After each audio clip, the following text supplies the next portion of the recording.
Hi everyone. So I think many of you have already watched my previous videos on my channel where I had shown to you bits and pieces of my ISKCON Mayapur visit. So here in this video I'm going to show you how I got ready step by step. So before coming here I had already applied a bit of skin tint from Milk Makeup, which is actually quite long lasting, so I didn't need to do any bit of makeup. But what I did actually was a reapplication of the sunscreen.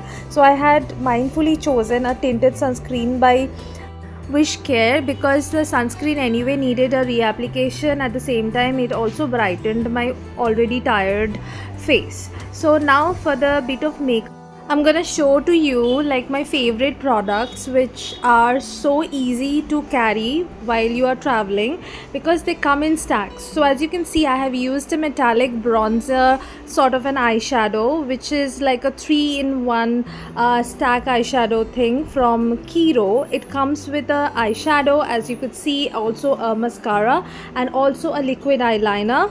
But here for the kajal, I have also carried with me the K Beauty kajal, which is jet black in color, and I absolutely love it because of its blendability.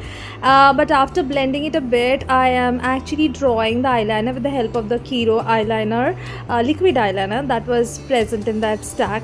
I really want to appreciate the brand to come up with such a multitasking product which is so good for your travel days. So as you can see, I am moving on to the lips right now. For the lips also I have the similar kind of product from Kiro as well, where you don't need to carry a lot of different colors, but you can choose a stack according to your shade preference, like I have done over here. And this is the stack that I was talking to you about, and I have chosen a very beautiful kind of dark brownish shade, and I've also topped it up with a bit of pink in the middle portion.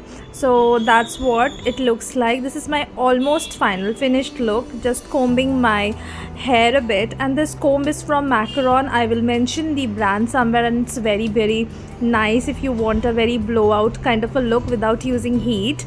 And of course bindi is quite essential for me when it comes to any Indian look. And this is what I have paired with my skirt, which is like a gopi dress, you may say. And this brocade top I bought from Amazon, which looks really nice and paired really well with the skirt that I had chosen for that day. Last but not the least, I am using the mascara that is also a part of that trio kit that I had shown to you earlier. And this is my final finished look. Let me know what you people think about it. And this is how I look with the tilak. Thank you so much for watching. Bye.